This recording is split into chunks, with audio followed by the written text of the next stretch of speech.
Hi. It's really a great pleasure to introduce Nima Arkani-Hamed, who's going to give today's colloquium. So back in 1997, Nima exploded on the scene with large extra dimensions.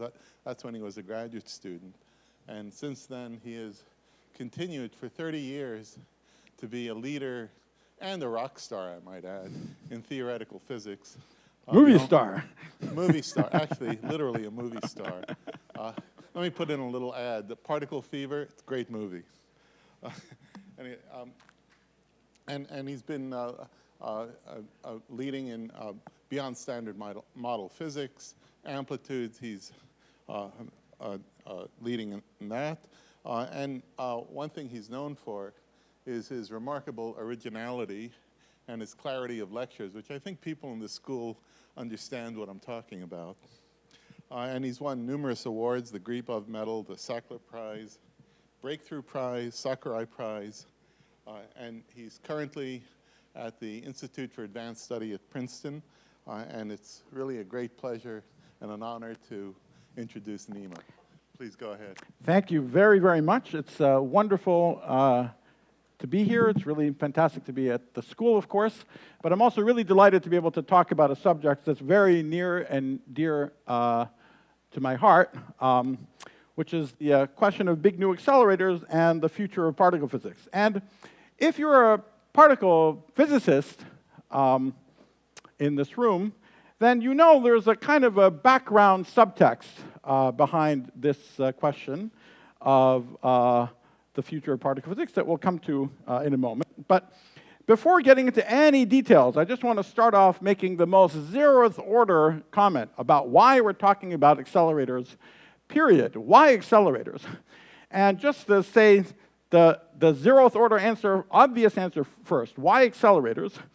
Large accelerators are the only direct probe of short-distance frontier in fundamental physics, and they've given us the most profound structural clues to the laws of nature over the past 120 years, really starting with the first quote-unquote accelerator collision collider experiment, which was Rutherford's experiment probing the structure of the nucleus of the atom, and certainly gave the most profound structural clues to the development of the standard model of particle physics. There's no way this spectacular picture we have of the way the world works, down to distances 1,000 times smaller than the nucleus of the atom and out to distances approaching the size of the cosmological horizon, there's no way we would have arrived at this incredible picture without direct input from experiment. This is not something that sufficiently smart theorists or an advanced artificial intelligence could figure out, just given the even clues of working with the structure of Yang-Mills theories. You really needed experiment to give huge clues for what was actually going on. So why do we need accelerators? Why do we go to the short distance frontier? Because we must, by this continuation of this historical trajectory that we've been on. And it's important to emphasize we still can. Nothing has changed in where we are now in the third decade of the 21st century with our ability to build accelerators compared to what has happened in the past. They're bigger than before, it's true, but they're not yet the size of the planet Earth. We don't have to enslave half of the humanity in order to build them, like the people building the pyramids did, okay? We just have to more or less analytically continue what we're doing. They don't even cost that much more than they used to cost. Of course, they cost more, but the world is getting richer at the same time, and the fractional cost of big accelerators compared to GDP has always been around 10 to the minus 4 for the last 40 years. Okay? And that's not changing now when we're talking about the big accelerators we're going to be talking about. I've deliberately decided not to talk about costs and politics and blah, blah, blah. We can talk about that too. It's not as interesting a subject as the physics, but it is a necessary subject to talk about. But just to get it out of the way now, we're talking about 10 billion in your favorite units, okay, for how much these things cost, and that's roughly order 10 to the minus 4 of how rich the world is now, or how rich it's going to be when these things might end up being built. We are now talking about possible accelerator projects beyond the LHC that involve electron-positron colliders that would be used as Higgs factories, proton-proton colliders that would go to energies roughly 10 times higher than the Large Hadron Collider, so 100 TeV colliders, and the new kid on the block is the possibility of talking about muon colliders, and we'll be talking about all three of them today. But most of the colloquium is going to be spent talking about the physics reasons, the more concrete physics reasons for actually going beyond this zeroth order obvious reason that we should keep on going. We go because we must and we can. But the subtext of this discussion is the future of particle physics, and whether explicitly or implicitly, most particle physicists thinking about the future of particle physics are actually thinking about, is there a future of particle physics? Okay? And I think this is a completely reasonable question. In our field, we should not be afraid to ask any questions as explicitly as possible. It's not axiomatic that you should keep going just because you've done it in the past. Other people are thinking about this question. We should think about it ourselves. It's a totally reasonable question to ask. 10 billion is a big number. Even if it's 10 to the minus 4, you could spend that 10 to the minus 4 on other things. Completely okay to wonder whether we should stop, take our ball, and go home. Okay? Now, I think we should not. I think the stakes are so high that in many ways, the nature of the questions are more dramatic and more interesting and more fundamental than they've been in the past, and it's a spectacularly bad time to stop. But it's perfectly okay to raise the question and wonder about it, okay?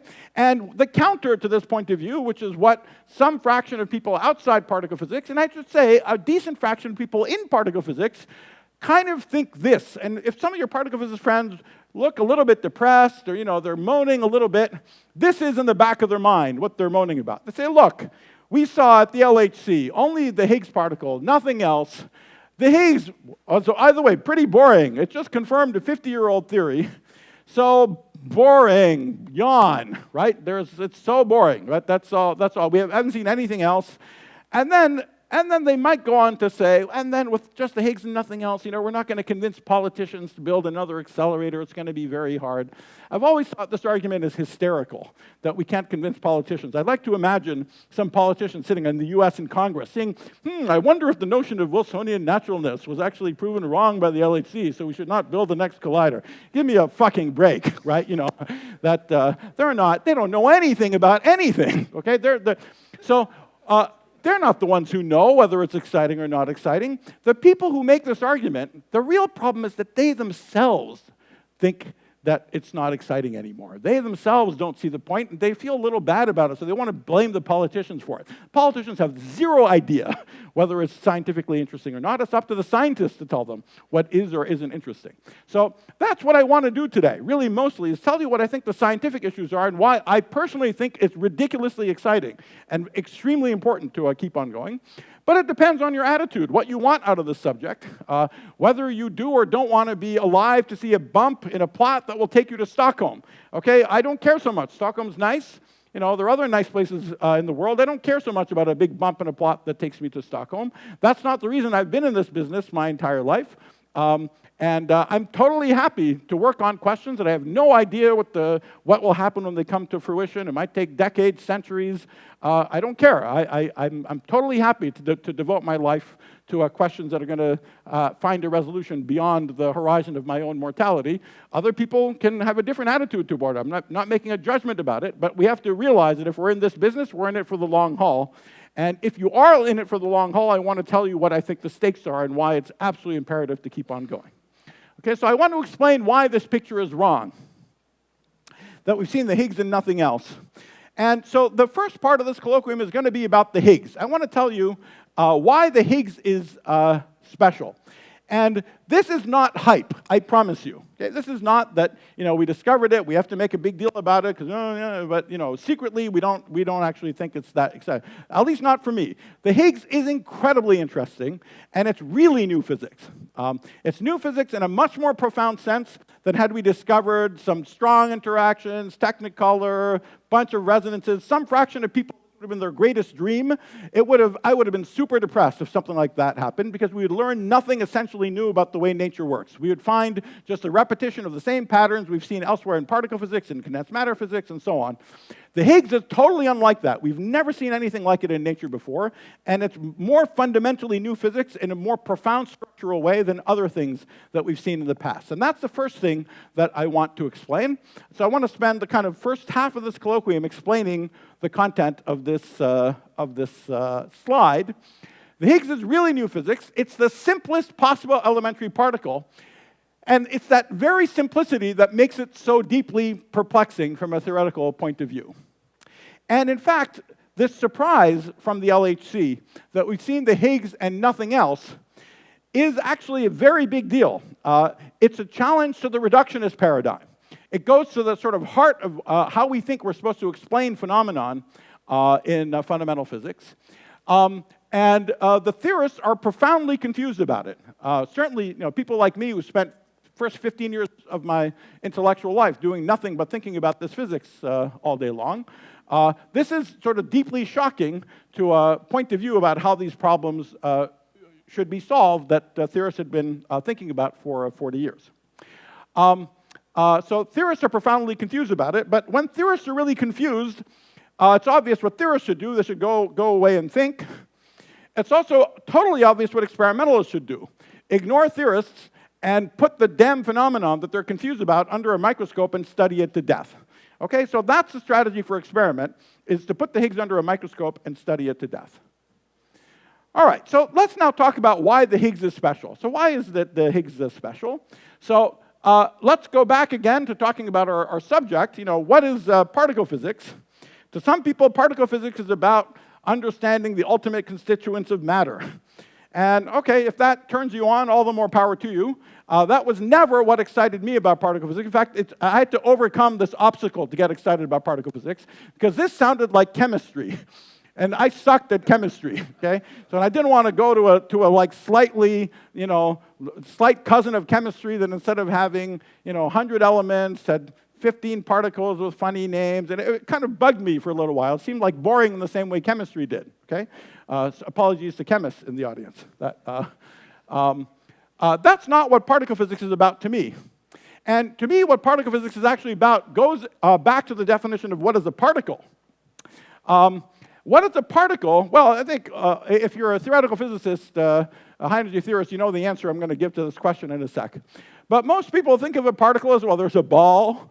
That's a particle, right? Maybe the ball moves this way. That's a particle. I have an electron moving in the z direction, electron moving in the x direction. These are all particles. If you think about what that definition means slightly more fundamentally, particles are deeply connected to both our notions of space-time symmetries and of quantum mechanics. Okay? So the fancy way of saying this is that a particle is an irreducible representation of the Poincare group. But if you want to say it in a more intuitive way, why does space-time and quantum mechanics matter for the definition of particles? Well, first of all, the symmetries of space-time matter a lot. They're just implicit even in how we think about what a particle is.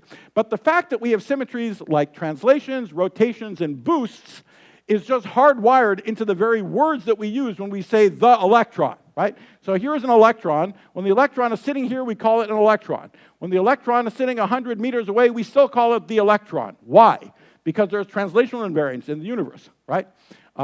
If there was some background we couldn't get rid of in the vacuum, so the mass of the electron changed by a factor of 5 million when I went 100 meters away, there would be no point calling it the electron anymore, right? It would just be a different beast over there. But the universe has approximate translational invariance. In the vacuum, we believe we have exact translational invariance. And so that's why we call the electron in two different places the electron. Similarly, rotations, boosts, we give them all the same name because that reflects the symmetries of space-time. And of course, the quantum of quantum mechanics is crucially related to the existence of particles. And when we think about quantum mechanics, we have to figure out how to take the symmetries of space-time and act them on states. The states are labeled by the energies and the momenta of the particles and some other labels. And an argument going back to Wigner tells us that whatever these labels are, the states that we get have to be acted on by some unitary transformations that implement the symmetries of space and time. And these labels in the end turn out to be labels associated with the spin of the particle. Okay? So there's a crucial bit of physics here, which is a difference between massless and massive particles that we'll come back to again a little bit later, that the story of the Higgs will be all about that. But when we have massless particles, they only have helicity. When they have massive particles, they have all three polarizations. Let's say if we have a massive spin 1 particle, and this difference between 2 and 3 is a huge deal. We're going to come back to this over and over again. But this difference between 2 and 3, 2 polarizations for a massless spin 1 particle versus 3 spin degrees of freedom for a massive particle is not some technicality. It's just hardwired into quantum mechanics and space-time. Okay? We're trying to represent the actions of especially the boosts, the Lorentz transformations, and that tells us there's this qualitative difference between spin. We'll say it more about it in a little bit, between massless and massive. So from this point of view, particles are reflecting directly the principles of quantum mechanics and space-time. These are the 2 foundational principles of modern physics, the 2 revolutions of the first part of the 20th century. And particle physics is the continuing study of the fundamental laws of nature that are governed by the still mysterious union of quantum mechanics and the principles of space-time. And we can summarize much of the progress in the 3 centuries, from the 17th to the 20th century, as a march of reductionism and a further deeper understanding of the role of symmetries in our understanding of fundamental physics. And where we've gotten to today, on the one hand, with the discovery of the Higgs particle, is the high point of this entire intellectual trajectory. On the other hand, it's forcing us to take a 90-degree turn into a different set of ideas that have nothing to do with these things anymore, and that we have to learn what to do to go beyond them. So I want to say a little bit about what the logic is that we've now learned to understand how we go from these basic principles of relativity and quantum mechanics to the structure of physical laws. I'm doing this partially because I think it's a story that's not widely appreciated in most of the physics community. It's one of the really spectacular insights of the past 30 or 40 years that we can really go directly from, you can imagine locking up a bunch of theoretical physicists in a room, handing them the laws of relativity and quantum mechanics, say go, give them lots of graduate students and food and things like that, right? And get them to work, and they'll come out and tell you what the laws of nature can possibly look like, compatible with these 2 major principles. And it's shockingly restrictive what the laws can look like, okay? If you lock these theorists in a room, close the windows, don't let them see what the world looks like outside, and just say that you're allowed to talk about relativity and quantum mechanics, these 2 principles, then they would first say, in the reductionist paradigm, they want to go to very short distances to describe what the laws of nature look like first, using this reductionist picture. Very short distances in quantum mechanics means very high energies. So we're going incredibly high energies. So surely we should be able to neglect the masses of any elementary particles to first approximation. So the first thing you do is decide that you're talking about the interaction of massless particles. Okay?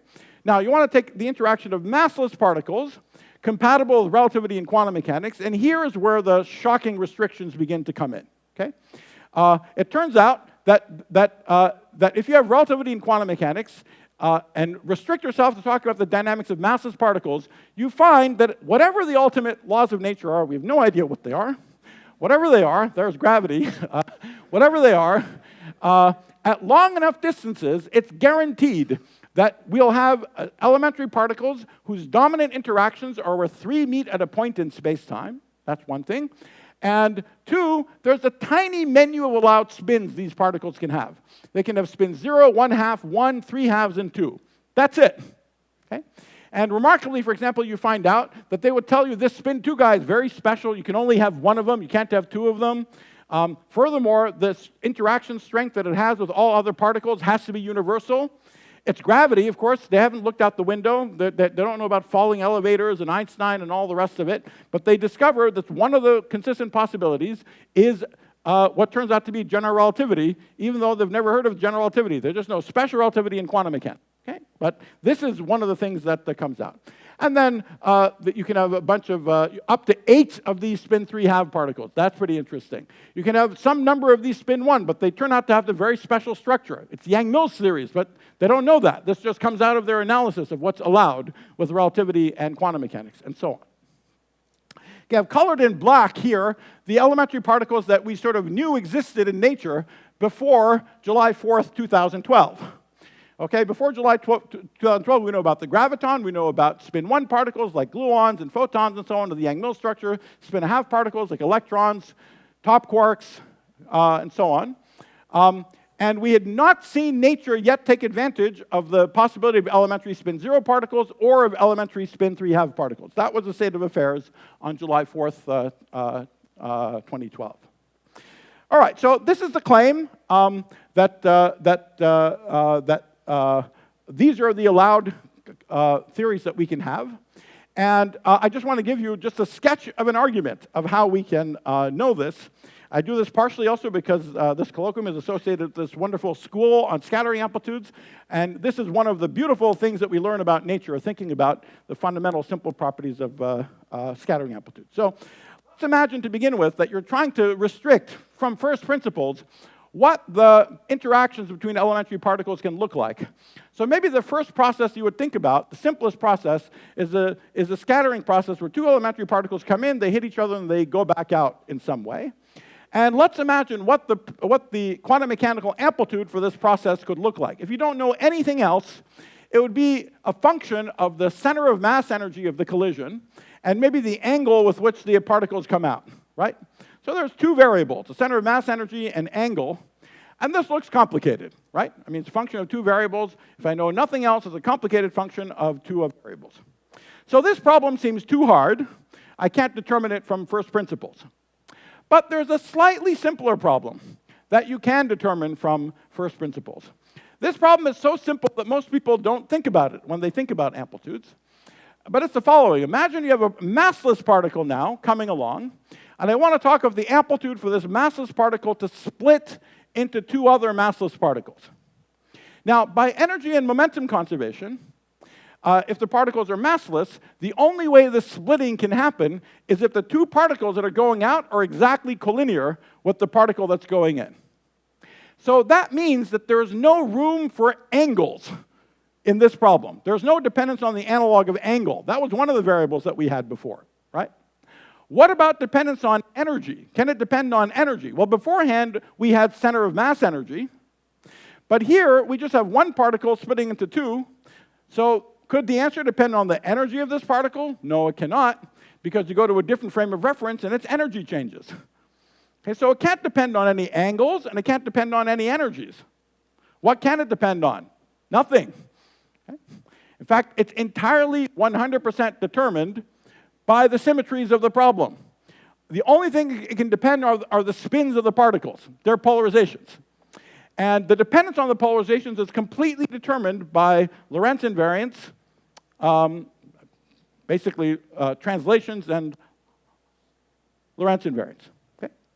So that's remarkable, that this three-particle amplitude up to the actual strength of the interactions is 100% determined by the principles of spacetime. Okay? So 2-to-2 scattering, complicated, depends on two variables. Three-particle scattering, totally nailed. Doesn't depend on any variables at all, so up to the strength of the interaction, it's completely nailed. Now that gives a huge constraint on what the 2-to-2 scattering can look like. Okay? The 2-to-2 scattering, of course, it has the two particles in, two particles out, but it should be possible to develop a resonance when the mass of these, when the energy of these two particles adds up to make the intermediate guy here also a real particle that could be produced. Okay? So if that happens, you know that it's like forcing the system on resonance. So the amplitude should blow up. It gets a resonance. But in the neighborhood of how it blows up, it has to actually subdivide into the amplitude for producing this intermediate particle E on the inside, and E going back out and decaying to C and D on the outside. This fact that in the neighborhood of the resonance, we have to be able to interpret this blowing up amplitude as blowing up in this pattern of this guy, followed by the blow up, which is the long distance propagation, followed by the decay on that guy. This is directly coming from the principles of quantum mechanics. So we have space-time, goes into fixing the structure of the interactions. We have quantum mechanics that tells us in the neighborhood of where these amplitudes blow up, they have to subdivide. They have to factor into pieces, simple pieces in this way. And now this turns into a mathematical problem. Okay, so if you go to, after 1 year of grad school or 1 week of lectures at the summer school last week, you know how to turn this into a sharp mathematical problem. It's a mathematical problem that reflects the principles of space-time and quantum mechanics. You shove it in, and now there's a little quadratic equation you have to solve. Okay? And it turns out, so I'm skipping telling you the steps of that, although it was done in this school last week, that the answer for this is that if you have interactions, these basic interactions that are 3 points coming together in space, then these numbers are just, they're totally nailed up to the strength of the interactions, but the only allowed spins that you can have are particles of spin 0, 1/2, 1, 3/2, and 2 with all those properties that I was telling you. The spin 2 has got to be unique. The spin 3/2 can only exist if nature has a copy for every spin 0 particle as a spin 1/2 particle, for every spin 1 particle as a spin 1/2 particle, and so on. Okay? For every boson, it has a fermion. That's the only way you can have consistent particles of massless spin 3/2. That's a structure that's known as supersymmetry. That's one of the reasons theorists have been excited about supersymmetry for decades. It's, in a sense, the last thing that nature can do compatible with its grand principles that we've not yet seen it do. But that's something that's possible. We've not yet seen according to these rules. And then, like I said, this has got to have the Yang-Mills structure. And these are the things that we had seen before. Okay. So what about the Higgs? All right, so I've just told you that, that essentially the principles of relativity and quantum mechanics make the structure of the laws of nature essentially inevitable. Okay? If we're talking about massless particles, there's only a tiny menu of possibilities that are allowed. All you can do, the spin 2 is unique. All you can do, you can have at most 8 of the spin 3/2. You can decide to have them or not. And then the spin 1 has got to have Yang-Mills structure. You have to say which group. And then you have to say which content for the fermions and so on. But it's just a discrete menu of choices and a strength of interaction strength. That's it. You compare that to the picture of the laws of nature from Newton that has a continuous infinity of possibilities all over the place. And we've had a dramatic reduction in what you're allowed to talk about for consistent laws of nature. So what about the story of the Higgs? The story of the Higgs is, in a sense, filling in an implicit first step that we did to get going in this story that I was telling you about. So it's kind of like it's a footnote to this story, a very important footnote to the story that I was telling you about, which is that in step 1, we said, oh, let's go to super high energies where we can ignore all the masses of the particles. All right? That certainly seems to kinematically make sense. If you go to incredibly high energies, if E is much, much bigger than the rest mass, clearly the rest mass doesn't matter. You think kinematically it doesn't matter. However, there is an amazing difference, I alluded to it already, between massive and massless particles with spin. Okay? And here again, both space-time and quantum mechanics matter. When you have a massive, let's say, particle that has spin 1, it has 3 spin degrees of freedom. And believe it or not, this really comes from these formal considerations of how you realize the symmetries acting as unitary operators on the states, blah, blah, that you're supposed to do, but it's also very intuitive. No matter how a particle is spinning, let's say a spin 1, and no matter how it's moving, you can always boost to a rest frame where it's at rest, right? And in that frame, now because of rotational invariance, you can tilt your head, and depending on how you tilt your head, you can see it spinning in 3 different directions. So that means that it's inevitable that a massive spin 1 particle must have 3 spin degrees of freedom. Okay? What about a massless spin 1 particle? Where's the problem? Because of relativity, I can't boost to a frame where it's at rest. I can't make this argument. So I can't say I go to a frame where it's at rest and I tilt my head and I see it go in every possible way. What can I do? Well, I can talk, for example, about its component of spin in its direction of motion or opposite to its direction of motion. And let's say it's spinning in its direction of motion. No matter how I tilt my head, I'll see it always spinning in its direction of motion. Okay? So from here, I can only conclude that a massless spin 1 particle has 1 degree of freedom. Not even the 2 that we're used to talking about, the 2 polarizations, only 1. We normally get 2 for the particles that we see in nature because of an approximate parity symmetry in nature. So a parity would interchange what you mean by the helicity. So if you have one helicity, you should have the other one. That's not even a universal law. It's not true for the fermions. Okay? So it's not true for neutrinos, for example. Okay? So that the different helicities of the fermions in our picture of the standard model actually are different kinds of interactions. Okay? But in any case, let's just loosely say for photons and gluons and so on, and gravitons, it's certainly true. They end up having 2 helicities. It's really 1, but it's doubled because of parity. Okay? But in any case, 2 is not equal to 3. Okay? So there's just a strictly different amount of degrees of freedom in a massless spin 1 particle than a massive one. And what matters here is quantum mechanics, is relativity, because you can't catch up with something moving at the speed of light, and quantum mechanics, because that's what's quantizing the spin. Okay? So as simple as that. Relativity in quantum mechanics means there's this discrete difference between massless and massive. So that means when we say we're going to high energies, we can ignore the mass of the particles. It's not quite true, because the number of degrees of freedom is discontinuously different between massless and massive. It means when particles have spin, they can't be a little bit massive. It's like being a little bit pregnant, okay? You can't be a little bit pregnant, as many people know. All right, so that's the story of the Higgs. What you need, therefore, is if we have a pattern of massive particles that we see in nature, and before we'd seen the Higgs, there were in our description of nature, in the weak interactions, I won't go through it in detail. If you know the story, you know it. If not, it doesn't matter that much. We have massive spin 1 particles all over the place in our description of the elementary particles. But what we know is if we go to incredibly high energies, we have to have this extremely locked set of tiny menu of possibilities that we talked about, controlled by relativity and quantum mechanics, right?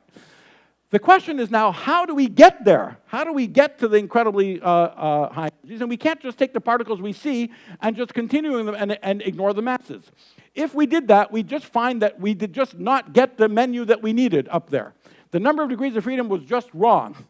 You needed extra degrees of freedom to account for the extra components, the extra third component of the massive spin 1 particles. They had to also fit into this picture that I told you of the general structure of laws that you're allowed to have for massless particles.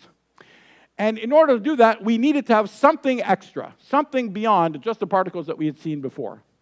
The absolutely incredible thing is that all it took was a single degree of freedom, one particle.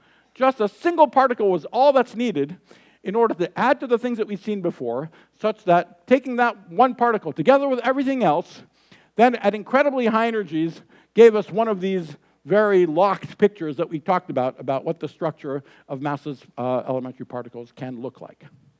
That's the real story of the Higgs and the Higgs mechanism.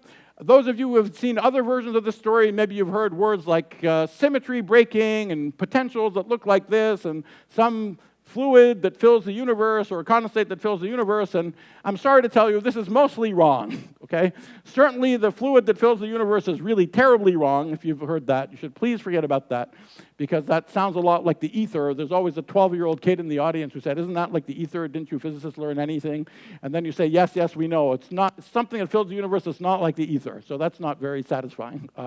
But even these pictures of symmetry breaking and the mechs and half potentials, I think if you come back in 100 years, people will say that's one nice way of talking about it. It's not the only way of talking about it. It's not the deepest way of talking about it. What I've told you today is, I think, essentially the deepest way of talking about it. The Higgs was needed to allow us to consistently interpolate between the world of slow, massive objects with spin at low energies to this crystalline, perfect, locked world of massless particles at high energies. And the extraordinary thing is that all it took was 1 degree of freedom in order for allow us to do this.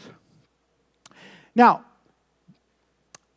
this happened by nature making use of one of the possibilities it was allowed to use. It was allowed to have elementary particles of spin 0. We'd never seen nature make use of elementary particles of spin 0 before. And so the belief in these general principles of relativity and quantum mechanics really paid off. But that's the first most invariantly interesting thing about the Higgs. It's the first really new elementary particle we've ever seen. It's our first example of an elementary particle with spin 0. In a sense, it's the simplest possible elementary particle. It has no properties other than mass. It has no charge, it has no spin, it has no properties at all other than its mass. And as I'm now going to explain, that's what makes it so confusing to understand. But before doing that, so that's sort of where we've gotten to today. So now I want to back up and situate the rest of our discussion in what some of the very large-scale theoretical challenges are to our understanding of nature in this century. And there are 2 issues that I want to talk about. One of them is that there are very good reasons to believe that the notion of space-time has got to be replaced with some deeper ideas.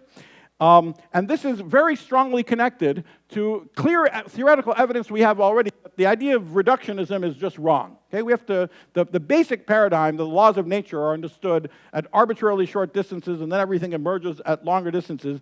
Because of gravity and quantum mechanics is essentially wrong. So that's pretty dramatic, because we have to figure out what to replace it with, in addition to replacing space-time with more primitive principles. And something a lot closer to home is we don't have a good understanding to the very simple question, why is the universe big? It's maybe one of the most basic facts about the world, that the universe is big. The universe is big, you and I are big, but we're made out of small things. Atoms and molecules are tiny, and the laws of nature are given at much, much tinier distances still. And it turns out to be very mysterious why the universe can be macroscopic. And one of the reasons that it's very mysterious is that in quantum mechanics, there are more and more violent quantum mechanical fluctuations that get increasingly violent as you go to shorter and shorter distances. That would naively make you think that there's crazy fluctuations going on here and there and there. They're all independent of each other, and that it makes it impossible to imagine that some kind of macroscopic order emerges out of this violent, roiling quantum mechanical mess at very short distances. And yet, here we are, nice big universe, you and I are big, the Earth is big. I'm going to explain why this is a question and say what the Higgs has to do with it. But I want to emphasize that really new ideas are going to be needed to make progress on these questions beyond the paradigms of space-time and symmetries. So let me first talk about this business about the doom of space-time, but I'll talk about it in a somewhat different language that emphasizes the strange feature that it mixes up what we think about as short-distance and long-distance physics, or ultraviolet and infrared physics. So let's say you're trying to probe short distances.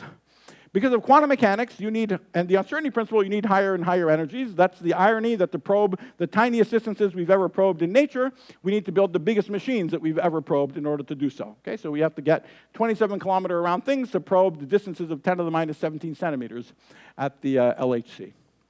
But in principle, if I want to keep going to shorter and shorter distances, I just need a bigger and bigger machine, and I can do it to arbitrarily short distances, right?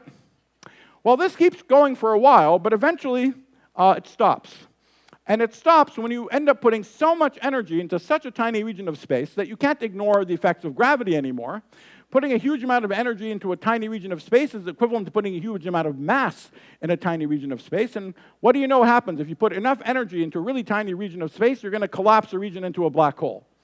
And that makes it impossible to learn what's going on in there. Right? So you're trying to probe what's going on at really tiny distances, and the very act of doing so makes it impossible to probe what's going on at shorter distances. What happens when you get frustrated by this and build an even 10 times bigger accelerator? What do you think happens? You make an even 10 times bigger black hole, right? Because the black hole mass gets even bigger. So you see, what happens as you go to super duper duper high energies is you start probing longer and longer distances again. Not only not true, you can't go to shorter distances, and it stops, and actually you keep going to higher energies, you start returning to longer and longer distances again. The scale at which this happens is the famous Planck length, around 10 to the minus 33 centimeters. But past that point, the energies are 10 to the 19 giga-electron volts. That's 16 orders of magnitude higher than the energies that we have at the LHC. So it's not a practical issue yet. But it means that we already know that this standard reductionist picture of the world, that things are given to us at ultra-short distances and emerge at long distances. If you're a theoretical physicist, this is called the Wilsonian effective field theory paradigm, about the way to think about the world. It's a way to think about the world that has worked in every part of physics that we know, and especially in condensed matter physics. Our condensed matter colleagues love this picture of the world. This explains why you can have the same different materials made of the same kind of stuff, same molecules, atoms, but in different arrangements at long distances, they can give rise to dramatic different kinds of physics, even though ultimately it's the same sort of Schrodinger's equation at the bottom for everything, right? But that's the idea. There's a sort of reductionist picture that goes all the way down, and then all sorts of wonderful phenomenon emerge at longer scales. Okay, that leads even some people, some condensed matter theorists even think that maybe the universe is some kind of fascinating metal, some kind of interesting structure that emerges, and things like the standard model gauge fields and chiral fermions and all the things that we see might be emergent properties of a material like that, some fancy exotic quantum material. This cannot be true. Okay, so the world is not, I like to say, the world is not a crappy metal. Okay, the world is different. And this business about this correlation between UV and IR tells us that whatever is going on is far deeper and more radical than things that we've seen elsewhere in physics. But this argument might also make you think that whatever all this fancy stuff is that's going on will only show up near the Planck scale. Okay, so where gravity becomes important, somewhere near the Planck scale. All right, now let's return to the second set of questions about why there's a macroscopic universe. And there are many aspects to this, but one aspect to the question of why there's a macroscopic universe, even assuming that the universe is big to begin with, the question of why the universe is big to begin with has a name. It's called the cosmological constant problem. Okay? If the energy in the vacuum was much bigger than what we observe it to be, the universe would be curled up to much, much tinier sizes than we observe. So there's a zeroth order problem that I won't spend much time talking about here, about why just the energy density in the vacuum is tiny to begin with. But even setting that much bigger problem aside, once the world is big, the question is, why are big things in the world? Why are you and I big? We'll talk about this in a little bit more detail in a second, but this clearly has something to do with the fact that gravity is enormously weak. If we made gravity much, much stronger, you and I would all be crushed into microscopic black holes, and it would be a very unpleasant world. Okay, so the question of why there can be big things in the world is one-to-one the same as why gravity is so weak. Why is gravity so weak? Because the elementary particle masses are not much bigger than they are. Why are the elementary particle masses not much bigger than they are? Well, the masses, remember, of all the elementary particles we were talking about, that's the story we were talking about before, the footnote for what it took to ignore the masses of the elementary particles, the masses of all the elementary particles are set by the overall scale of the Higgs. That's what brings it all back to the Higgs. So we would need to ultimately understand why gravity is so weak is equivalent to the question, why is the Higgs mass what it is and not 10 or a million or 100 million times or 10 to the 16 times bigger, right? But if we back up from that for a second, let's ask the analogous question for other things. Like, what about the photon? The photon is even massless, right? So why is it not confusing that the photon is massless? Well, I mean, you might think it's confusing. Here's a photon that's coming along, but it can have these complicated virtual interactions with all the virtual particles popping in and out of the vacuum. Why don't these kind of interactions that the photon could have with virtual particles in the vacuum, why doesn't this give the photon a mass? Why doesn't the photon have some inertia as a consequence of these interactions?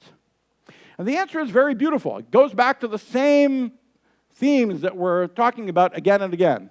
The photon must stay massless, even if it has all these crazy interactions, because of a very simple reason. 2 is not equal to 3. Okay? No matter what you do, if in any approximation you have a massless photon, no small changes to the problem can give the photon a mass, because it can't take you from 2 to 3 degrees of freedom. It can't give rise to a degree of freedom out of nowhere. Okay? This explains why our friends in condensed matter physics can engineer lots of cool systems that give them things like emergent gauge fields and photons at long distances.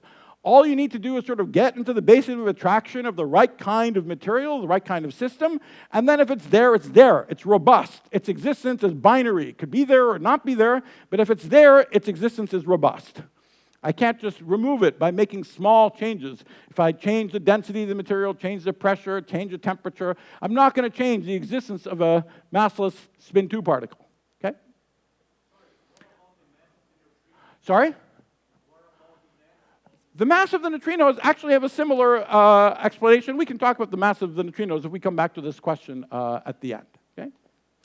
The same thing is true for gravitons. However, the Higgs is special. And the Higgs is special because it has spin 0. And this logic fails for the Higgs. The number of degrees of freedom for a massive spin 0 particle is 1, and the number of degrees of freedom for a massive spin 0 particle is 1. There is no difference in degrees of freedom between massless and massive for spin 1 particles. And that means that if you look at any interaction of the Higgs with the virtual process in the vacuum, there's absolutely no reason this doesn't give the Higgs an enormous inertia, an enormous mass. Okay? Now, in fact, this argument has explanatory power. It explains why, when you walk around in condensed matter systems, you don't see excitations like the Higgs, just garden variety. You see all kinds of other things. You know, you see things that look like phonons, they look like spin zero particles. Like I said, you can get things like fermions, chiral fermions, gauge fields. These are things that you can engineer in condensed matter systems. No one has seen the Higgs in a natural condensed matter system. Why? Because there's absolutely no reason for it to lie around. Okay? It's unlike the other cases. It's not a binary thing if it's there or not. Minuscule perturbations of the system can give enormous inertia to any Higgs-like excitation that might exist. Okay? What you have to do to see things even vaguely like the Higgs in condensed matter systems is to finely adjust the parameters of the system, like change the temperature, change the pressure, change the parameters, and bring it to a very, very special point where sort of accidentally you finally adjust things to come close to a critical point to see excitations that qualitatively look like the Higgs. But you have to do work from the outside. Garden variety systems just don't look like that. Okay? They're not close to having those properties. This argument explains this sort of qualitative fact about what excitations look like in most of the materials we see around us in the world. The amazing thing is that the relativistic vacuum of our universe seems to have one of these suckers in it. Okay? Even though we've never seen anything like it anywhere else in a state of nature. Okay, so that's absolutely fascinating. We've never seen anything like it before. And if we talk about both of these problems in a little bit more detail, both this famous problem of the cosmological constant that I briefly alluded to, as well as the Higgs, these are both things that are telling us that to understand them, we have to go beyond the sort of paradigm of symmetries.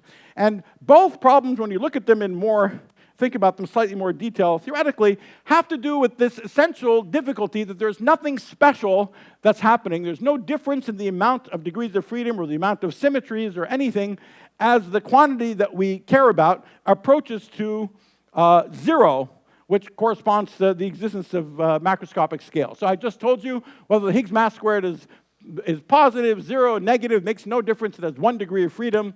The same thing is true for the cosmological constant problem. If the vacuum energy is positive, the universe would look like a de Sitter space. That's what we appear to have. If it's zero, it's flat space. If it's negative, it would look like an anti-de Sitter space. But there's exactly the same amount of symmetry. Nothing is changing as you cross zero. Okay? So somehow, this sort of basic paradigm, on the other hand, this difference between 2 not equals to 3, that was exactly where all these ridiculous constraints on the structure of the laws of nature came from that gave us the fantastic successes of the first 20 minutes of this talk. The inevitability of the laws of nature, blah, blah, blah. All of that was exactly because of this strange, discontinuous difference in the number of degrees of freedom between massive and massless. So that way of thinking about it, things brought us to this super high point in our understanding of the laws of nature. That's exactly the thinking that is now taking us nowhere in trying to understand much simpler questions. Why is there a macroscopic universe? Okay, the question of why did we get a macroscopic universe to begin with? If we got it, if we take it for granted, then everything is spectacular, right? But why we got it is exactly what we cannot understand from these set of ideas that otherwise have brought us so far. All right. So I've told you about these 2 big scale questions, where space-time comes from, the end of reductionism, and the questions about why there's a macroscopic universe. And I think both of these are telling us that we're clearly missing something huge about the quantum mechanics of our relativistic vacuum. Those are the 3 words that are occurring together: quantum mechanics, space-time, and the vacuum. We put these 3 things together, and there's something about this triplet of ideas that we deeply do not understand. And that's part of the business of our subject in the coming decades, is to try to make progress on these questions. And I want to stress that the discovery of the Higgs is absolutely crucial for this story. Because discovering the Higgs and nothing else tells us the following. I didn't emphasize this earlier, but exactly the argument that we talked about, exactly the argument that says that the Higgs should have, it's just, if I said it more qualitatively, the Higgs is being battered about by violent quantum mechanical fluctuations. So in order to explain why the Higgs is where it is and not enormously more massive, by this logic, and I remind you, this logic that has worked multiple times in the history of physics, especially in the last century, so it's not the first time we've tried this logic. This logic would have predicted that you should not see a lonely Higgs particle.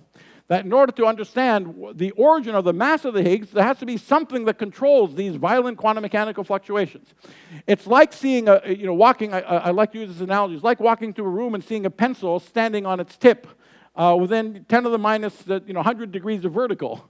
And okay, that's a consistent solution of Newton's laws, but if you see something like that, you would wonder, maybe there's something up, there's a string that's hanging from the ceiling, or there's a little hand that's holding it up to stop it from falling over. Okay, so people expected there to be some dynamical mechanism that explained the origin of the Higgs mass, just like there might be a dynamical mechanism to explain the size of the cosmological constant.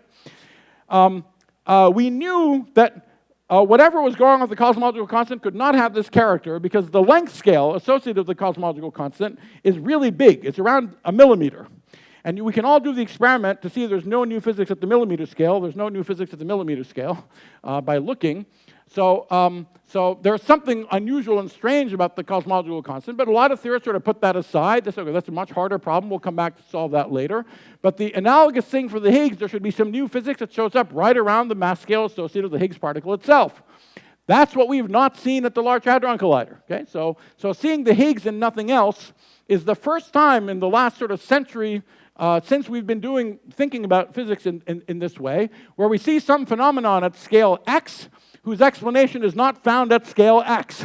That's a very clear sense in which whatever is explaining the origin of the Higgs mass is coming from a scale that has nothing to do with x, much, much shorter, much, much higher energies. We've never seen that phenomenon before. And so this gives us our first hint that there might be another kind of correlation between very long distances and very short distances. Okay? Had the Higgs problem been solved right around where the Higgs was, okay, that would have been great. That's what we've seen before. The very fact that it isn't gives us another clue that there is a relationship between very short and very long distances that we have not yet understood. And where did we see that before? We see that in the first story of the UVIR connection. Okay? That at incredibly high energies goes back to returning to being something about incredibly long distances again. How that's consistent is a big mystery of how quantum mechanics and gravity works. But we used to think that that's a mystery that only had to do with Planck scale physics. Discovering the Higgs and nothing else is a sufficient shock to the theoretical system that it opens up the possibility that something like that is also relevant much closer to home, not just at the Planck scale, but already at the scale associated with the Higgs particle. So I hope I've now explained that slide that I started with, that the Higgs is the simplest elementary particle. Its very simplicity makes it deeply perplexing. That's the fact that it's the first particle of spin 0 that we see. Spin 0 means that 1 equals 1, so we don't have any understanding for why the Higgs particle should have the mass that it has, and why it's a huge challenge to the reductionist paradigm. And as I said before, theorists are still confused and scratching their heads, and experimentalists should study it to death. So, what should we study to death? Well, the main drama about the Higgs is whether it's really a point-like elementary spin 0 particle. And when I tell you that that's what we've seen at the LHC, I'm cheating a little bit. That's what we've begun to see at the LHC. The picture that we have is still pretty fuzzy. So what does it mean for something to be point-like? Of course, nothing is truly point-like. What it means to even call a particle elementary is always a matter of degree. Because if you have a particle that has some mass m, there's a characteristic size associated with it, given by its Compton wavelength. I'm working here in particle physics units where h bar and c are set to 1. So the Compton wavelength of a particle of mass mh is 1 over mh, or for the Higgs would be 1 over m Higgs. So that's a length scale out here. And so when we say something is elementary, we mean that it doesn't seem to show any substructure on those scales. And that it looks elementary means that it looks point-like to shorter distance scales. It might be that if you go a million times shorter, eventually you'll see something pop up. It'll have some structure, ultimately. And we know it can't look like point-like forever, because when we get down to the Planck length, space-time itself is breaking down. Reductionism is breaking down, blah, blah, blah, right? So when we say that the Higgs looks point-like, it means that it looks point-like compared to the scale of its Compton wavelength. And so the real question is, how point-like is it?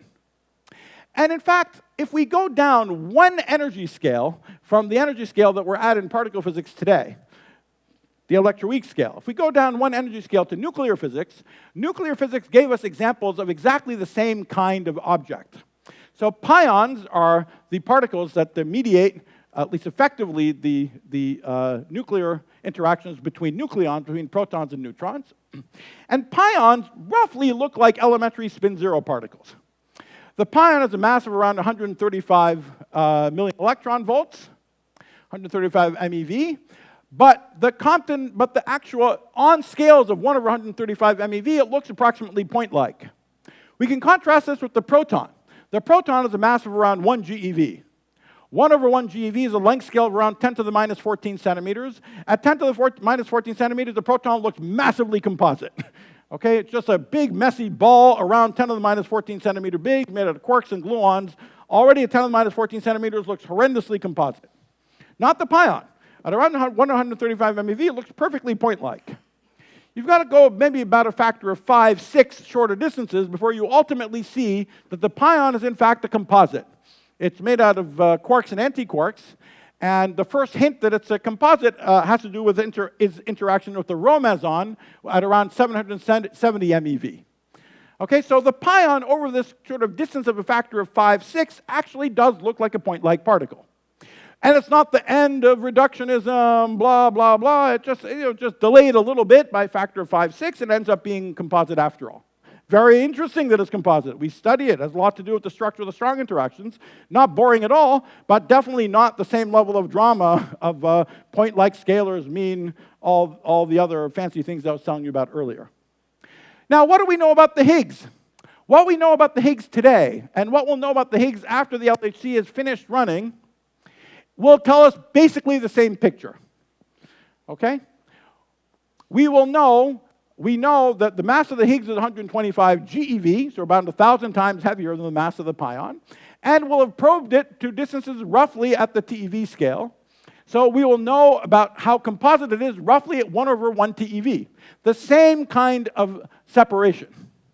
That means that just experimentally, what we'll solid know as a fact, studying the Higgs, by the time the LHC is done running, will tell us it could be about as composite as the pion. Right? That's just not good enough. That's not good enough for us to decide what this actually means. Because it could be, if it's a composite of the pion, that we'll discover it's made out of constituents. Wonderful. That's one road that we could go down, but it has none of the theoretical drama that's associated with the other road if we for sure know it's 10 times more point-like even than that. Okay? So I want to emphasize this very important point for future accelerators, because people talk about measuring the Higgs and precision measurements, and if you're a kind of a zeroth order person, I like to think of myself as a zeroth order person. I'm not a super detailed guy, right? If you're a zeroth order person, you got the zeroth order picture right, first order picture. The rest is just details. So what? You're just going to keep tacking on more decimal places. The problem is that our first factor of 5 or 6 is already zeroth order, because we're trying to decide, is it like a pion or not, right? And so the LHC has not gotten to first order territory, it's gotten to zeroth order territory. Now we've got to go to the first order territory to know, is it like a pion or not? We will not do that with the LHC, full stop. Okay? That's the first thing that we have to do, is figure out, does the Higgs look point-like? And we can do that in two ways. We can ask whether it looks point-like to external probes. So to literally look to see if it looks point-like, you'd want to bounce a photon off the Higgs. Unfortunately, the Higgs only lives for around 10 to the minus 20 seconds, so you don't literally bounce a photon off of it, but you would look to see how Higgs decays to 2 photons, or how the Higgs couples to a pair of Z particles, or to other external probes. Okay? So the first thing you want to do is measure how the Higgs looks to external probes to a resolution 10 or 100 times better than what we get from the LHC. Okay? In order to really tell, does it show substructure like a pion, or does it not, in which case we know for a fact that it's completely new territory we have not been in before. You also want to ask whether the Higgs looks point-like to itself, Okay, and this is really cool. It's actually fascinating that there's only 2 elementary particles that can enjoy a self-interaction where no quantum numbers at all change when 3 of them meet at a point in space-time.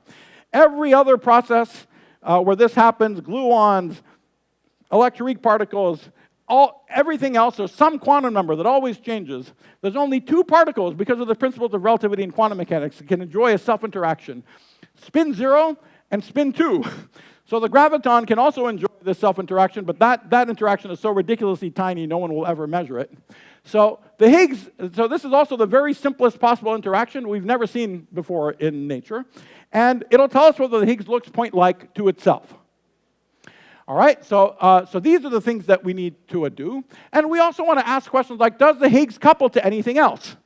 Okay, other than the ordinary particles that we've seen. So we can do that, for example, by making very precise measurements of the lifetime of the Higgs particle to see if there's any evidence for it decaying to other particles X other than what we've seen. And all these questions are also related to the following thing. If you have seen this Mexican hat type picture before, that I'm not a huge fan of, but anyway, it's phrased in this Mexican hat language. We can say that what we've been doing for the past sort of 40 years in this subject is, first, for a long time, we knew the Higgs or something like it was there, sort of locked at the bottom of this potential. And what we've done, starting July 4th, 2012, at the LHC, is start seeing the first tiny fluctuations around the bottom of this guy. Okay, so that's the parabolic approximation to this potential. Now what we'd like to look like is, what does this potential actually look like everywhere? We have no idea. All we know so far is what it looks like near the bottom. Does it look like that, like in the standard model? Could it have a sort of a cusp at the top there that would have some new structure associated with where you would naively think the electroweak symmetry is restored? This question has everything to do with a very sort of simple question about the early universe. As we go back in time, the universe gets hotter and hotter. So if we then run the picture back forward, there's the phase transition from the place where the electroweak symmetry was unbroken to where it's broken. What was the order of that transition? Was it second order, cross order, first order? What, right? How do we answer this question? Well, we can't recreate the conditions of the early universe in the lab, but by probing the structure of the Higgs potential accurately, we can decide, depending on what the picture looks like, what the phase transition actually did look like as we go back early in time. And this is a question that, in order to answer it, you need to understand physics near the energy of the Higgs, not 10 or 100 times bigger, and to precision, at the 10%, 1% level, because we have to look for new particles that could affect the electroweak transition around the neighborhood of the electroweak scale, not 10 or 100 times far away. And so the new particles have to have some reasonable size coupling to the Higgs in order to be able to affect it in some way. So this question is in really one-to-one correspondence with trying to experimentally probe what the nature of the phase transition was in the early universe. Okay? And finally, if we just go to higher energies just because to see what's there, then as we look at physics up to scales E max, this probes the violence or the strength of the vacuum quantum fluctuations that affect the mass of the Higgs with a power of E max squared. That's a simple fact about dimensional analysis. I won't explain it in more detail. If you know it, you definitely know it. If not, I won't explain it in more detail. But this just say that as we go to higher energies in the frontier, if we go up by a factor of 10, of course, we have access to particles at a factor of 10 times heavier than we were looking for before. But also, our sort of probe of what's going on with these vacuum quantum fluctuations is 100 times more powerful than it was before. So that squared is an important leverage. Let's see. Can I have maybe another 10 minutes? 10, maybe 15 minutes? I promise. The people laughing know what's, but it's not going to be that bad. All right. I want to make one more point in this neighborhood, because I think we don't emphasize these things enough. What exactly understanding the origin of the Higgs has to do with sort of everyday life around us, okay? And this is just saying in a little bit more detail what I was talking about before. Why can the universe have big things in it is equivalent to the question, why is gravity so weak? Which is equivalent to the question, why are particle masses minuscule compared to the Planck scale? And I just want to put a little bit of flesh on these bones. And this is exercises for the undergraduates or even high school students. I guess there are no high school students here, but this is really high school physics exercises that are a lot of fun to do. So you can ask the question, why is the Earth big? Okay, well, what sets the size of the Earth? The Earth is just the hunk of matter. What's the sort of pressure that keeps you from crushing matter? The pressure keeps you from crushing matter is chemical pressure. It's atomic pressure. It's the energy that it takes to break, a Rydberg over the size of an atom. So these things are determined by the fine structure constant and the mass of the electron. Okay, so all these things are determined in terms of fundamental parameters. And okay, that's good. Now you make the Earth bigger and bigger, more and more and more matter. Now at some point, the mass grows, and the gravitational pressure grows with the radius. Okay, because it's going like gm squared over r cubed. Okay, gm squared over r to the fourth is the, grows like gm squared over r cubed. And so it grows like the radius. Right? So as the radius gets bigger, the pressure gets bigger and bigger. And at some point, the gravitational pressure gets so big that it competes with the atomic pressure, and anything bigger would just liquefy, right? So you can't make bigger sort of rocky objects. So there's a little simple estimate that you can do to equate these two pressures. Equate the atomic to the gravitational pressure, and then you'll find how big the Earth can get.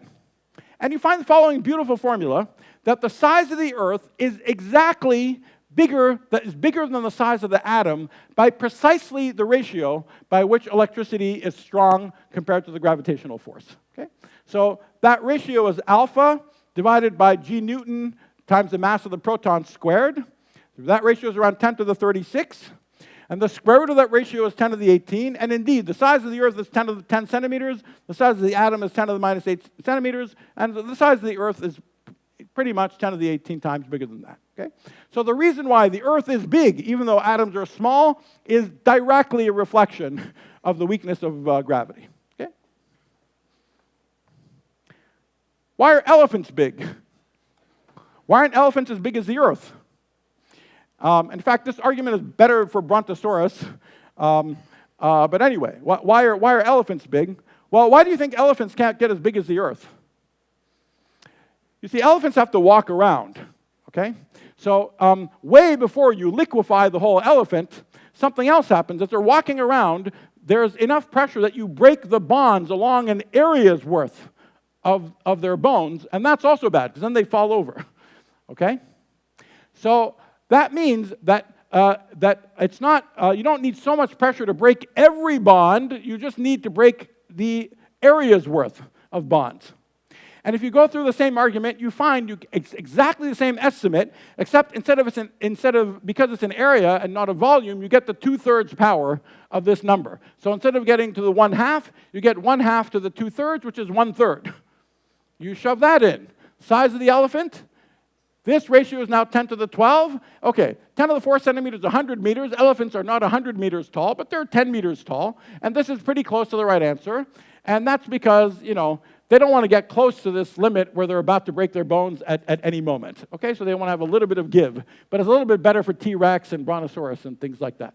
Actually, the Brontosauruses had to live in water, partially because of exactly reasons like this, in order to, they really were close to the limit where they would break their bones as they moved around all the time. Right, so this very vividly shows the reason why there are macroscopic objects in the world is directly because elementary particle masses are small compared to the Planck scale. Right? Just 100% directly, and in fact, the sizes are precisely given by these ratios. What about some other things in a little bit more detail? Let's say we took the world as we see it, and we imagined the mass of the Higgs was, the mass squared parameter of the Higgs was slightly more negative than it is. So that means that we broke electroweak symmetry a little more.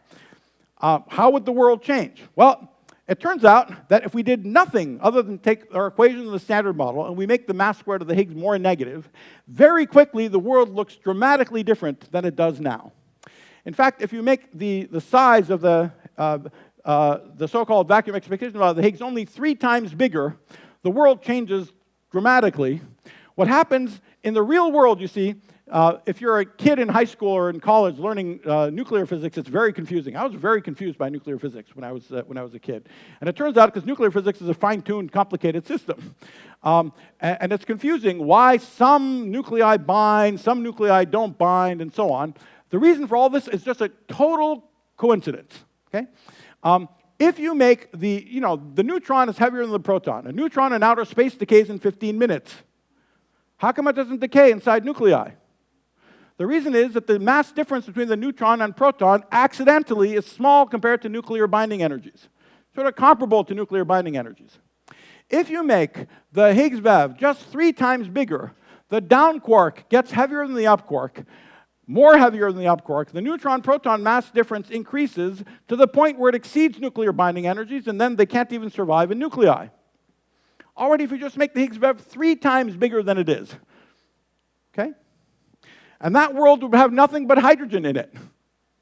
Okay, if you know a little bit more particle physics, if you keep going for a little while, actually the lightest baryon isn't the proton anymore. It has too many up quarks in it. The lightest baryon is the delta plus plus. Too many down quarks, it's a delta plus plus, and that looks like helium. So we'd have 2 boring worlds that are all hydrogen and all helium as we keep going in this direction. The fact that we have all this wonderful, complicated chemistry and so on is just some very detailed, accidental thing, apparently, about where the Higgs is compared to all the other scales in particle physics. So understanding something about the origin of the Higgs is really understanding something about why the world wasn't vastly more boring than it could have been. So that's interesting. What about in the opposite direction? Here I think I'm running out of time, so I won't explain this in detail. But if the Higgs mass squared, if the Higgs did not break electroweak symmetry, the world would also be very different. This is actually a great exercise for graduate students in particle physics to understand this slide, because even in a world if the Higgs mass squared was positive and not negative, we'd still have electroweak symmetry breaking from the quark condensates in QCD, but the W and the Z masses, instead of being around 100 GeV, would be around 100 MeV. We'd still have fermion masses that'd be vastly lighter than they are. So things would be different. The atoms would be meters big rather than the size they are now, but still, you'd have a reasonable-looking world naively, but a dramatic thing would be different. There would be no baryons in this universe at all. There is a famous process in the Standard Model that violates baryon number, but which is incredibly suppressed because electroweak symmetry is broken at scales large compared to the QCD scale. This famous Faileron process would be totally unsuppressed in this other world, and there would be nothing to make structure out of at all. The world would be entirely made out of neutrinos, and it would look absolutely nothing like the universe that we see around us today.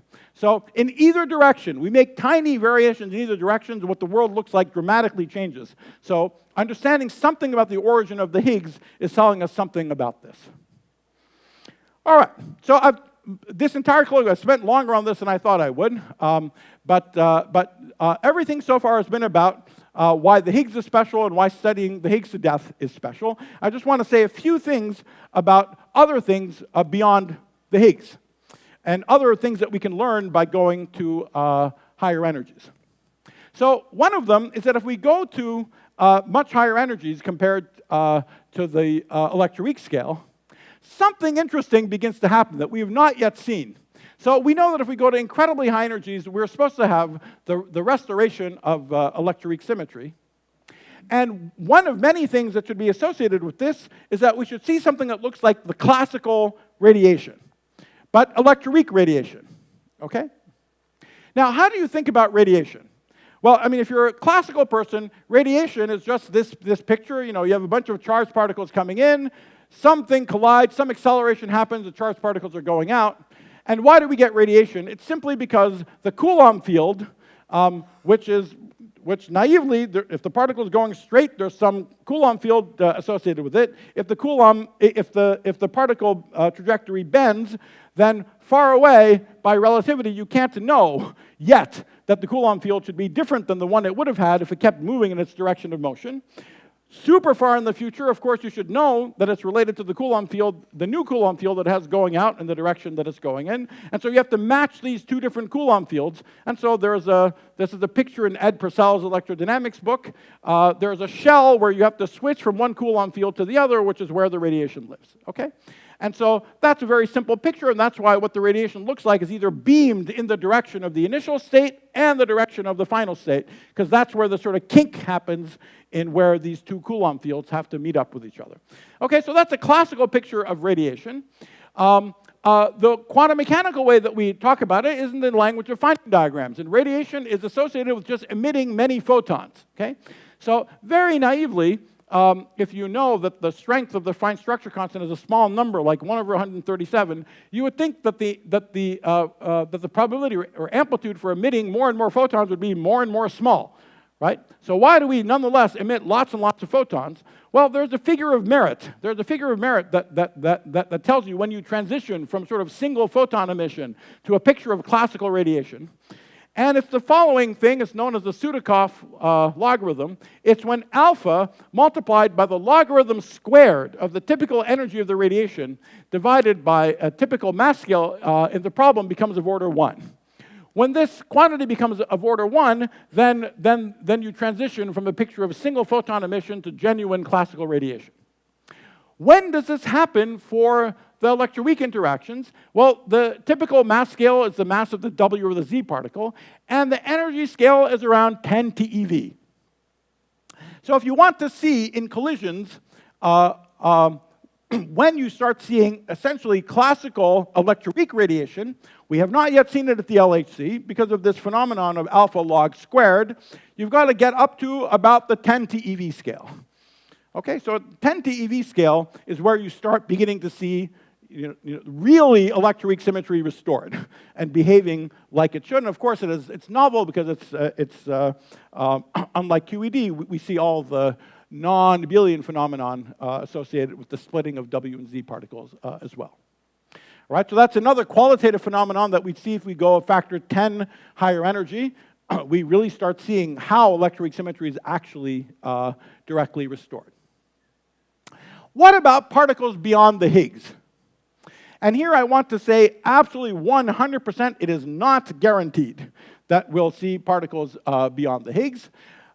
Having discovered the Higgs, we have completed a picture that in principle makes self-consistent sense. There's no argument either theoretically or experimentally that it must break down until we get close to the Planck scale somewhere. Okay, so there's no guarantee that there are new particles beyond the Higgs, and that's why in talking about future accelerators, people very properly, from my point of view, have really emphasized the things that I've emphasized in this talk, what we'll learn about the Higgs and some other things besides.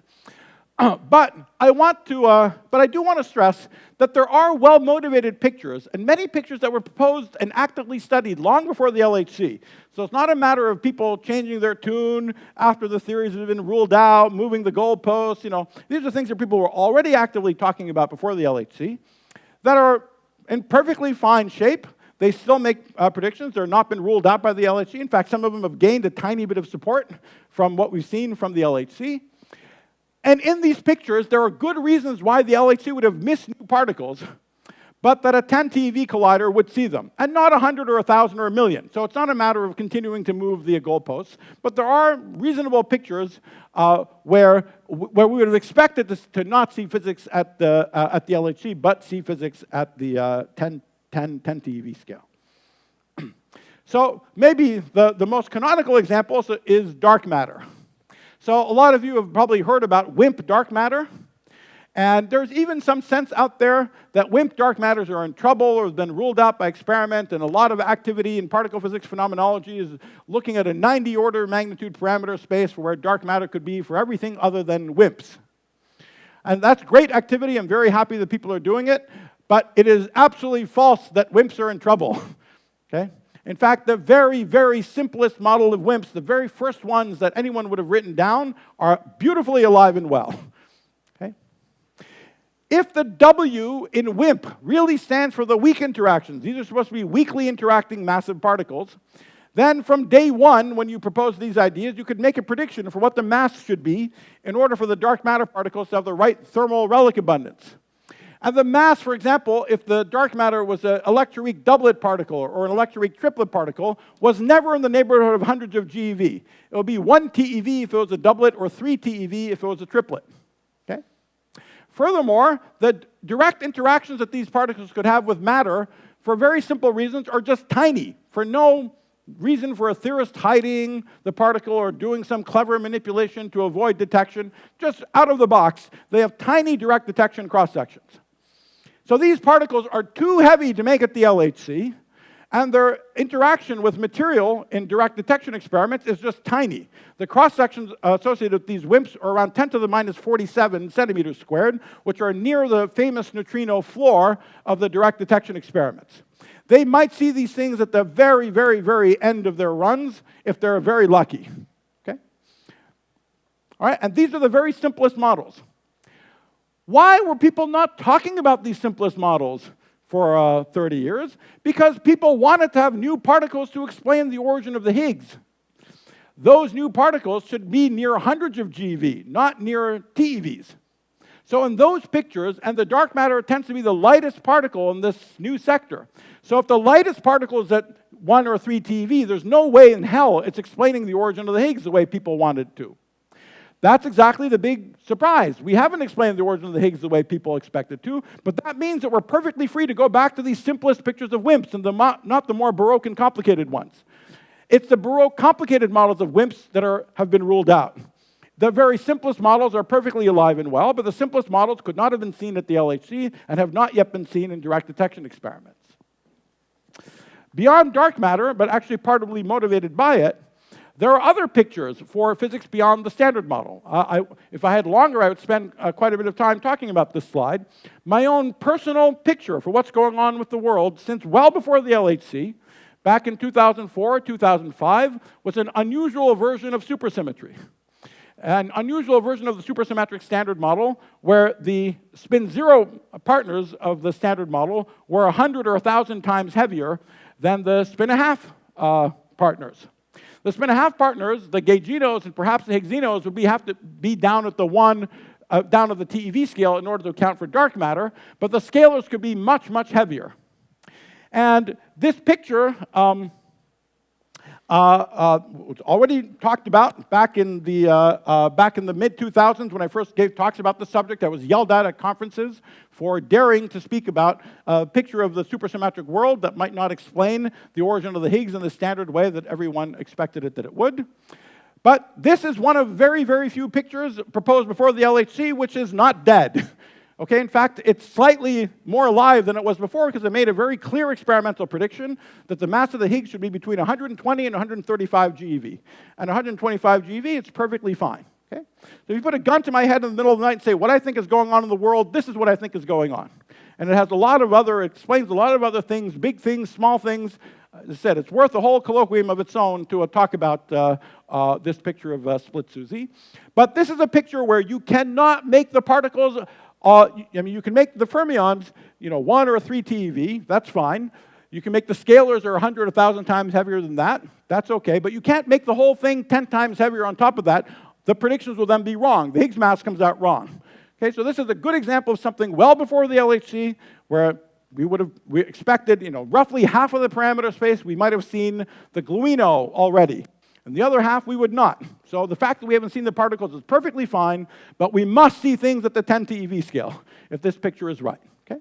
So I again emphasize, none of this is a guarantee, but it's not the case that there's no reason to expect new particles beyond the Higgs. There are some pictures of the world, including pictures that have been talked about well before the LHC, that would predict that more or less what we've been seeing so far is what has happened. We don't see new particles at the LHC, but we might see them next. All right, so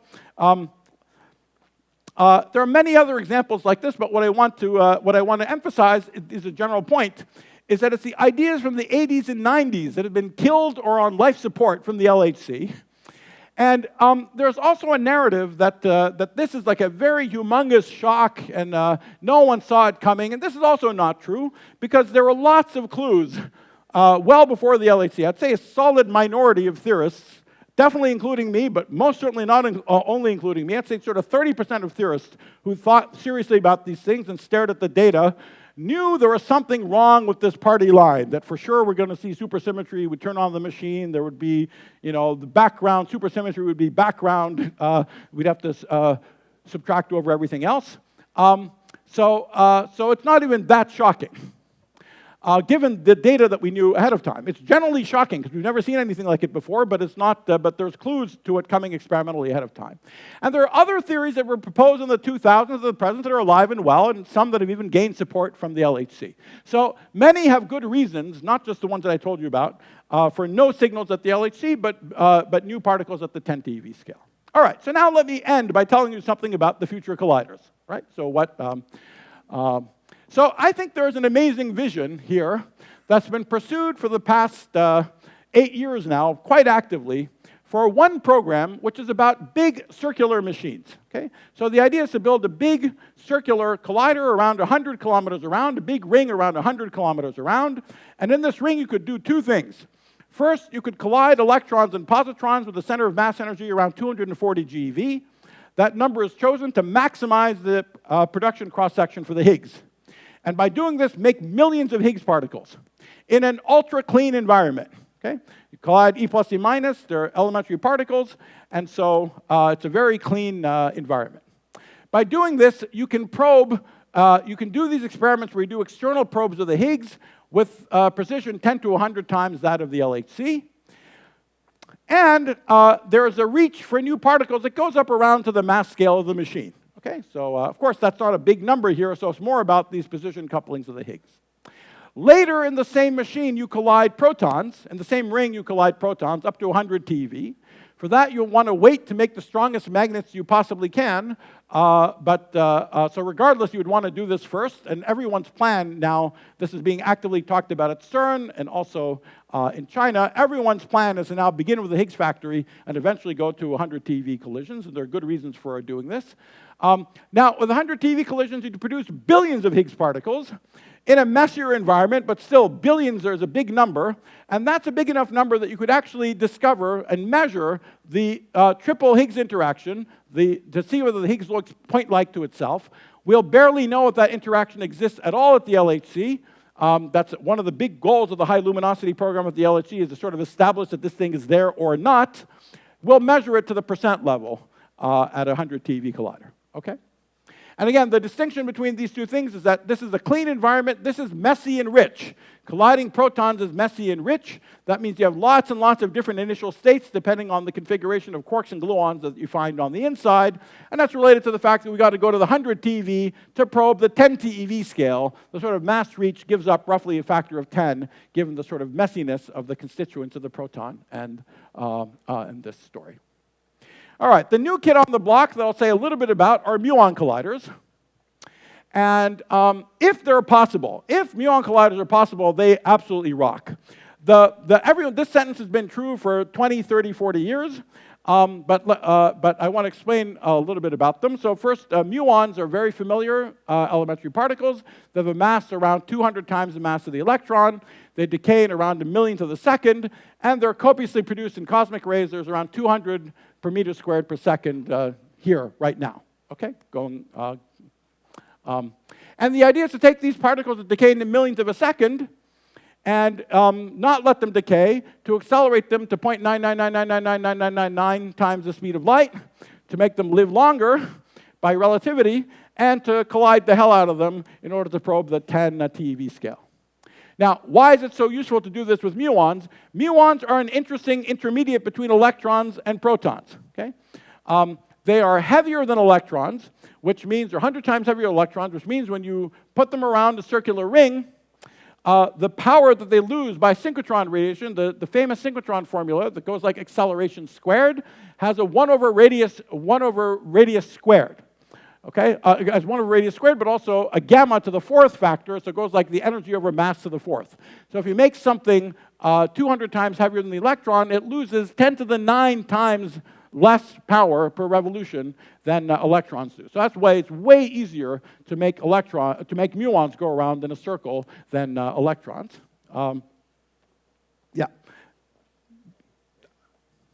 Yeah, I'm almost done. Yeah. We also we have to collide them with this kind of luminosity. We have to collide them with around 10 to the 34, 10 to the 35 per centimeter squared per second. These numbers, where do these numbers come from? We want to probe cross-sections around 10 to the minus 17 centimeters squared, and we want to probe them in a human lifetime. on human timescales. So that's why these numbers are coming from sort of probing 10 to the minus 17, 10 to the minus 18 centimeters squared in an amount that we make thousands, tens of thousands, millions of these collisions every year. And because of this fact, in order to probe the 10 TeV scale with muons, with protons we talk about a 100-kilometer collider because we have to get the protons up to 100 TeV, because there's a factor of 10 that we're losing. But the muons are still elementary particles, so we don't have that same problem. We don't have the loss of energy problem. On the other hand, they're heavier than electrons, so we can probe the same 10 TeV scale with a collider that's 10 times smaller. Okay, so this basic fact about synchrotron radiation, so it's something that's 10 kilometers around. And part of the reason for the new excitement about this is that people are now imagining that muon colliders might be possible in 25 years. That 25 might be very optimistic. It might be 30, it might be 35, but it's not 50.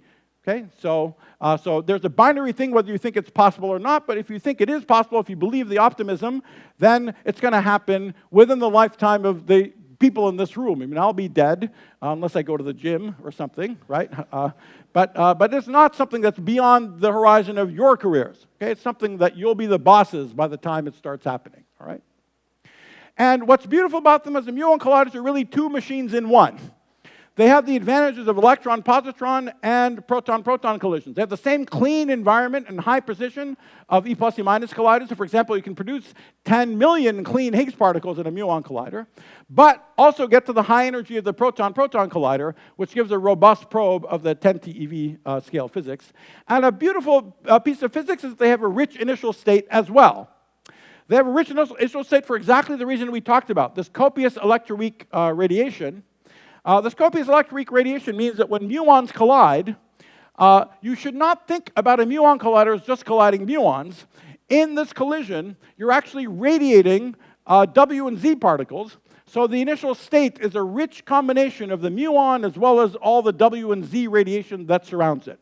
When you get to the TeV scale, we're in the neighborhood where it starts looking like classical radiation. So this sort of picture of a beam that's made out of the muon and all of its radiation friends becomes more appropriate.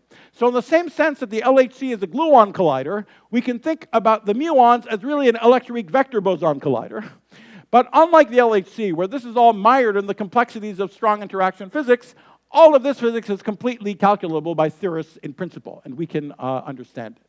So it's a two-in-one machine. We can understand the properties of the Higgs to comparable position to E plus E minus colliders, and we can get this robust probe of the 10 TeV scale. For example, what I was mentioning before, we can easily cover and produce the simplest picture of WIMP dark matter particles in this setup.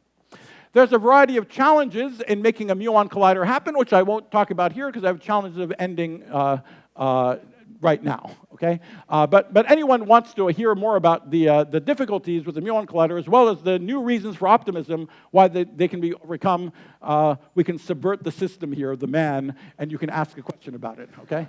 So all right, so let me end by saying that, really end, it's just, but in seriously, my own feeling is that the scientific issues at stake right now are the most difficult and profound ones that our subject has really faced since the epoch of relativity and quantum mechanics. And that we have to have real vision and ambition to pursue these questions. And we have to be more and not less aggressive about pursuing it. And I think the most important experimental actor in this subject, the most important things that we can do to get new information from nature, we've tried as theorists a lot, but we're confused as theorists. I hope that's clear. We need actual new data from nature.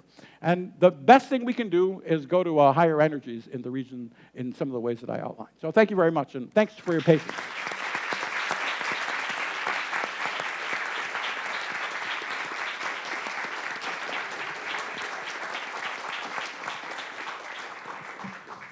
So this is the first hour and a half talk I've done in a while. I'm feeling pretty good, actually. That's okay, so we'll have 10 minutes of questions. All right, thank you. Then we'll have a coffee break for 15 minutes. Yeah. And then we'll be back here for anybody who wants to continue discussion with him. And he has more lectures to give, so he's not going anywhere for a few hours. Yes.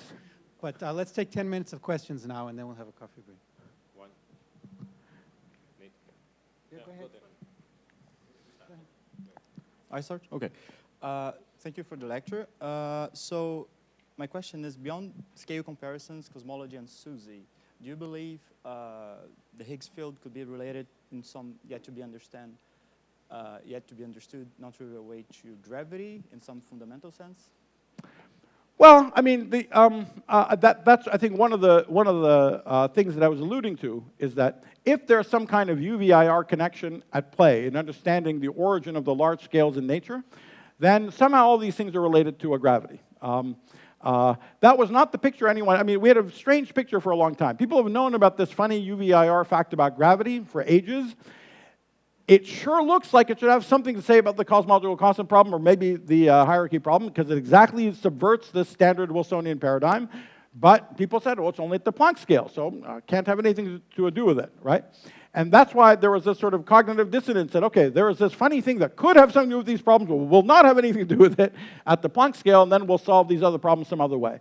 The fact that the accelerating universe was discovered in the late 1990s, that exploded one possibility, that there's some magical mystery mechanism that was going to make the cosmological constant zero. And seeing the Higgs and nothing else explodes another possibility of a more standard kind of explanation for the origin of the Higgs mass. So now, there could be some radically different picture yet besides, but some kind of UVIR connection is definitely an alive possibility for what might be explaining this. And then it's very likely to have something to do with gravity. But this is not meant to be as a sharp statement at all. So this is a speculation, just to be very, very clear. It should be very surprising that it has anything to do with gravity. On the face of it, it should have nothing to do with gravity at all. Right at the start, when you made that argument about the three-point yes. interaction, and how critical it is for that argument to assume there's no four-point contact interaction? Not critical at all. Not critical at all. That argument is really a totally invariant argument. When you have contact four-point interactions, those are things that we cannot determine purely in terms of symmetries, and instead we can do a power series expansion. We can, but it's a very special thing about the three-point interactions. The three-point amplitudes are completely determined by symmetries up to the scale of the interaction. Yeah. You might be thinking, is that three-point interaction that I talked about related to the three-point coupling in the Lagrangian? And the answer is it's related, but it's not the same thing. What we're talking about here is the literal on-shell amplitude, and not the object in the Lagrangian. Hi, yeah, thanks for your lecture.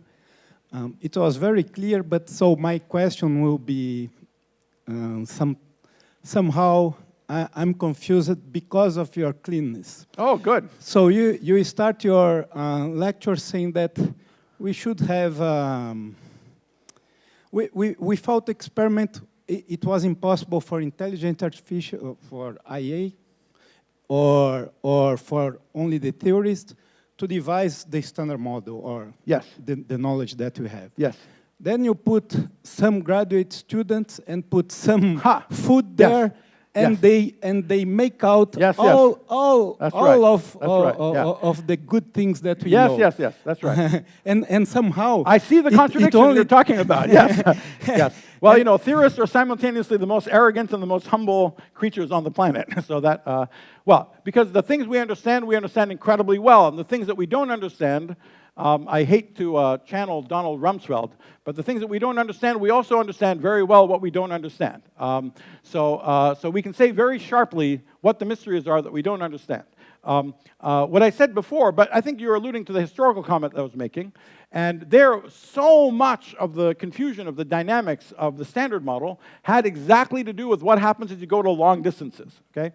As you go to long distances, there was a sort of two big confusions, or the two big things that had to be discovered, the spontaneous symmetry breaking and confinement, okay? So those are two things that were precisely where the world at long distance differs in some qualitative way with what you see at very short distances. So what I was telling you about, what the theorist would get locked up in a room without thinking, is what essentially the classical or semi-classical picture of massless particles weakly interacting with each other can look like. It's an amazing fact that that's essentially God-given from the principles of relativity and quantum mechanics. But it's that part of the physics that's totally understood. And then how that evolves into long-distance physics has lots of conceptual novelties and things that people had to sort out. And that really needed input from experiment, for sure.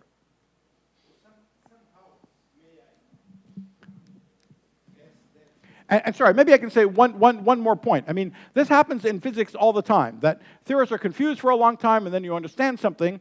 And a good thing to do after you understand it is to keep churning over it over and over again until you sort of, to be able to put the thing that you understand in the sort of cleanest conceptual framework you possibly can.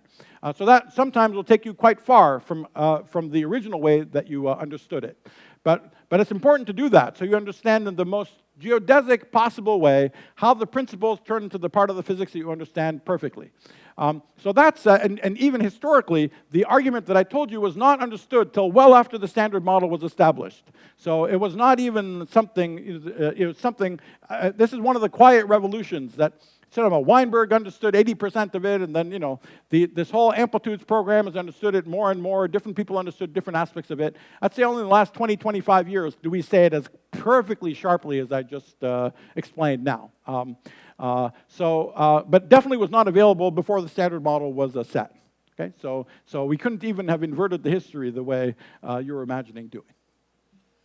So you hope, I think, that we are in the verge or not, but maybe if we keep building these large things, we will have a different thing. Yes, yeah. Beyond. That's what I was trying to say.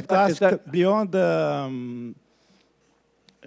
relativity and quantum mechanics, right? Is this the yes? The thing, I think right? so. I mean, I think that's your what argument is that with quantum mechanics and relativity, we can build this so much, and we have this possibility. And now we maybe are in the verge It's really of breaking. the triplet. It's really the quantum mechanics, space-time, and the vacuum. And the special fact that the vacuum has this property that it gives us approximately massless particles in a big flat space. The crazy surprise is that we get approximately massless particles in this big flat space. If we take that for granted, we can go very far. If we step back and ask, where did we get it? We have no idea. So that's why, you know, making progress on this question is not something small, right?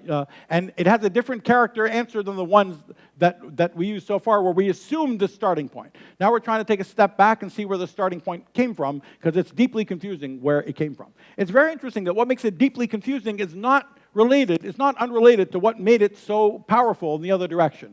It's exactly 3 not equal to 2 business. Okay? It's a 3 not equal to 2 business, which is where all the power came from to begin with, but which is exactly what fails us in trying to understand the origin of the system that we have to study to begin with. Is there anybody who hasn't asked a question that wants to ask a last question? Okay, last question. Hi, Nima. So what is the status of the hierarchy problem now? Do we have any help? Well, I mean, the status of the hierarchy problem is that people thought that, of course, you know, and any professional here knows that I was talking about the hierarchy problem without saying the word hierarchy problem. But the status is that it is a problem. It's a harder problem than it was before. There are some people who say it was never a problem, it was some bullshit philosophical problem. We can have a long discussion about that, but it's most certainly not a bullshit philosophical problem. It is a real problem. It is a real serious problem. It's just that all the ways of trying to solve it that kind of had historical precedents in the past have failed. So that's why it's so dramatic. That's why we're, you know, all the things that have some analogs in the last 100 years don't work anymore. And so there has to be something new. What is that new thing? We don't know. So we can have we can really try as theorists. And we should try. I mean, I try all the time. I haven't written any papers about it. I've actually written one paper about it in the last 10 years. It's not a terrible paper, not a great paper. But it's a very hard problem. It got much harder than it was before, but it most certainly did not go away. And, you know, I mean, I love working on what I'm working on now. It's great. I love so much of theoretical physics. It's wonderful, great stuff. Formal properties of quantum field theory, amplitudes, blah, blah, blah. It's wonderful. But every 3 days, I'm in the shower. I'm like, holy shit, there's a big universe. Why the hell is there a big universe? It's crazy, right? How could you not work on this question? It's totally insane that we're doing all these fancy schmancy stuff and we don't understand something as big as why when I walk out the door, I can walk out the door, right? You know, that's, right? So it's amazing that problem is still lying around, and someday it'll be solved, someday it'll have a solution, and the character of the solution is going to be, I think, is going to be quite amazing.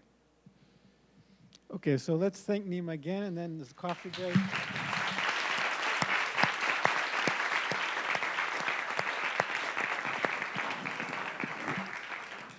And then the lecture will start again in 15 minutes.